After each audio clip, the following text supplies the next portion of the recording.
the verse I chose today is Deuteronomy 3, 1 to 11. And you have it? Okay. I'll just read it.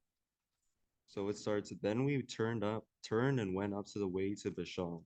And Og, the king of Bashan, came out against us, he and all his people, to battle at Adric. But the Lord said to me, said to me, do not fear him, for I have given him and all his people and his land into your hand. And you shall do to him as you did to Shihon, the king of the Amorites, who lived at Heshbon.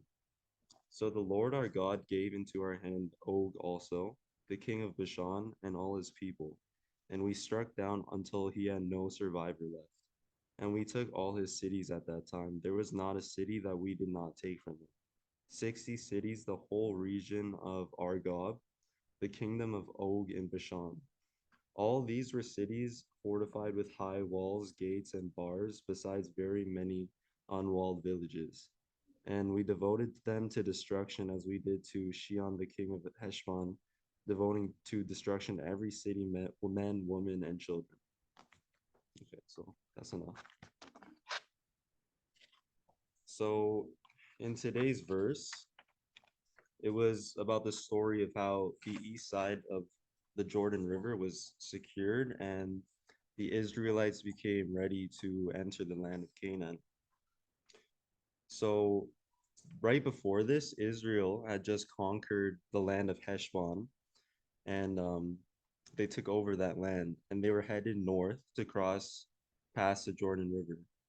And the king of Bashan, his name was Og, and it said that he was as big as a giant, like Goliath, and slept on this huge iron bed. And when he heard that the Israelites conquered Heshbon, he decided that he was gonna fight the Israelites too. So he came out with this huge army to fight Israel. And when this happened, God told the Israelites to wage war on this super strong army. And he reminded the Israelites of when he allowed them to conquer Heshbon and um, when he displayed that his power when they beat Heshbon. So he told them that if they waged war on Bashan and King Og, that they would be victorious and they would win. And that's exactly what happened. They won. I think there's a couple of things that we can learn from this story. God makes promises and gives orders at the same time. God promised to hand over the kingdom of Bashan to the Israelites, but at the same time, he also asked them to wage war against them. Even though we are promised something by God, it doesn't absolve us of the responsibility of going out and accomplishing that goal and dream. Instead, it should encourage us to accomplish our goals and dreams through faith in God. In this life, I know that we're all promised a bountiful, plentiful life in the future.